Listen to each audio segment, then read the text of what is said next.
দি chicken বনাই দিবা ঠিক আছে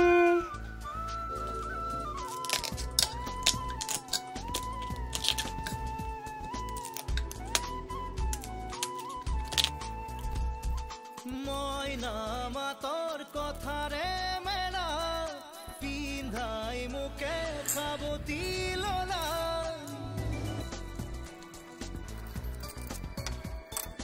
মইনা মাতৰ কথাৰে মেলা